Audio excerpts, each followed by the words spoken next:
সবাইকে আসসালামু আলাইকুম। তো ভাই আপনার পরিচয়টা একটু দেন তো। রথিন মন্ডল, বেলেডাঙ্গা বাড়ি, টুঙ্গিপাড়া থানা। আচ্ছা, আপনি কি লাগাইছেন? লাগাইছি তো যমুনা। যমুনা কুমড়ো। হ্যাঁ, কুমড়োটা একটু আমাদের দেখান তো কিরকম হয়েছে আপনার কাছে। আসেন দেখেন। আচ্ছা, দেখেন তো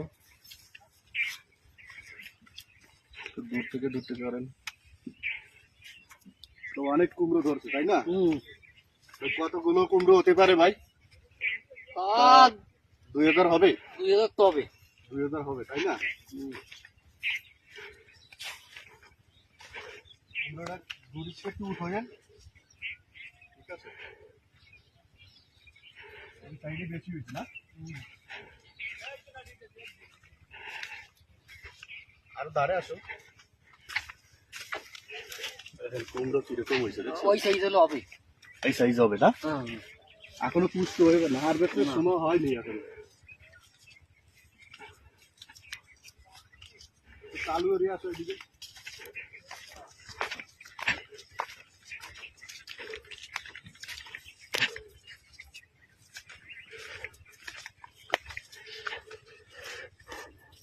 এটা তো পুরা 3 কেজির কাছাকাছি আছে ঠিক আছে। তাই না? 3 কেজি তো 3.5 কেজি তো হবে।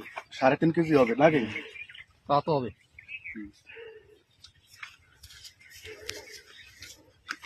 দেখেন এই সাইডে অনেক কুমড়ো ধরছে। হ্যাঁ, ধরছে না অনেক? এই সাইডই বেশি করছে। এই সাইডে বেশি ধরছে তাই না? হ্যাঁ, তো এদিক দিয়ে আরো বেশি, তাই অত দূর তো যাবো না, ঠিক আছে? হ্যাঁ, অত দূর যাওয়া যাবে না। দিক দিয়ে বেশি। ওদিকে ডাবা আছে তাই না?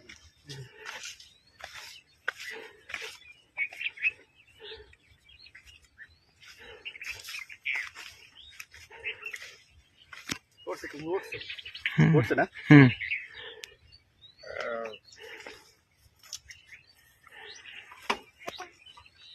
তো একটা কুমড়ো ভাঙি নাকি ভাই? হ্যাঁ,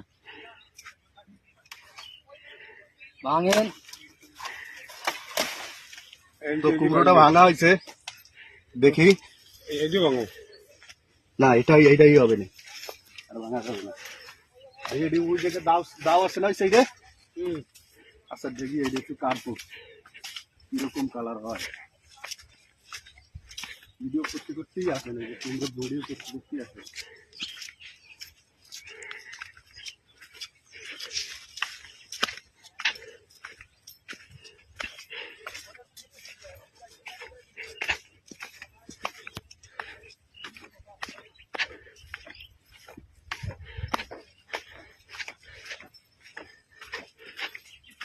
দাদা আছে?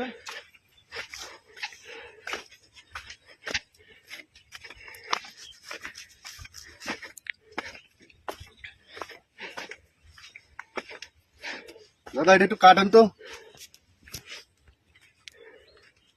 আতিপুর রেই কত কাটেন যেভাবে কাটেন। দেখুন অনেকের প্রশ্ন থাকে যে উইন্টার অ্যাগ্রোসিডের যে যমুনা ওয়ানটা এর ভিতরের কালারটা কিরকম, হ্যাঁ সেটা নিয়ে প্রশ্ন থাকে। আবার দাদা কি কাটিয়ে দেখছেন যে এর ভিতর কিরকম কালার আসবে? না, আসলে তো কাঠি নেই, কারেন্ট নাই তাই তো। তো এটা হারভেস্ট করার এখনো টাইম হয়নি, তারপরেও আমি এটা আর কি ছিললাম, দেখি এর ভিতর কালারটা কি। এটা একটু কাটেন, নিচে থুয়ে নন দরকার, পরে কুললি হবে না।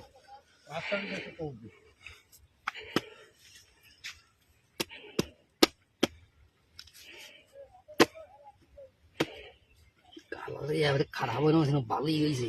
ভালো হয়েছে? দেখাই একের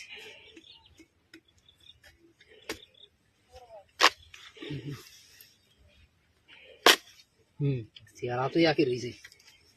তো দেখেন কুমড়োর অনেক সময় কালার নিয়ে অনেক সময় প্রশ্ন থাকে যে ভিতরের কালারটা কি হবে। দেখেন তো কালারটা কিরকম হয়েছে ভাই একটু আপনিই বলেন তো। কালারটা তো ভালোই হয়েছে। ভালো হয়েছে? আর অনেক সময় প্রশ্ন থাকে যে এই জায়গা ফাঁপা থাকে অনেক সময়, কিন্তু দেখেন কোনো ফাঁপা আছে, শোষ নাই। না, তো এটা এখনো হারভেস্ট করার টাইম এখনো হয়নি, তাতে কালার যে কালার হয়েছে অনেক ভালো কালার হয়েছে তাই না? তো কি ভাই এই উইন্টার অ্যাগ্রোসিডের বীজ তাহলে কি ভালো লাগানো যাবে? লাগানো যাবে, অবশ্যই যাবে তাই না? তো সবাইকে ধন্যবাদ, ভালো থাকবেন। আশা করি উইন্টার অ্যাগ্রোসিডের যে বীজগুলো আছে, যারা চাষি ভাইরা আছে এরা ব্যবহার করে অনেক লাভবান হবে আশা করি। তো কুমড়োর কালারটা দেখেন কিরকম হয়েছে, একদম একদম হলুদের মতন ভিতরে কালারটা, আর দেখেন কোনো ফাঁপা নাই, আর এখনো পাইয়ে পারে নাই। আরো দেখা যাচ্ছে কি আরো তো 1 মাস লাগে যাবে নাকি তা তো লাগবে। হারভেস্ট করার, আরো 1 মাস লাগবে। তার ভিতরে দেখেন, তা এই কুমড়োটা কত ওয়েট থাকতে পারে হাইস্ট? 3 কিলো। তা তো আছে। 3 কিলো তো আছে, হ্যাঁ। তো এটা এরকম 3 থেকে 4 কিলো বা 5 কিলো তোমার হবে, ভালো হারভেস্ট যে সময় করা হবে সেই সময় দেখা যাচ্ছে 5 কেজির মতনই হবে। তো অসংখ্য ধন্যবাদ, ভালো থাকবেন, পাশে থাকবেন উইন্টার অ্যাগ্রো সিডের। ঠিক আছে।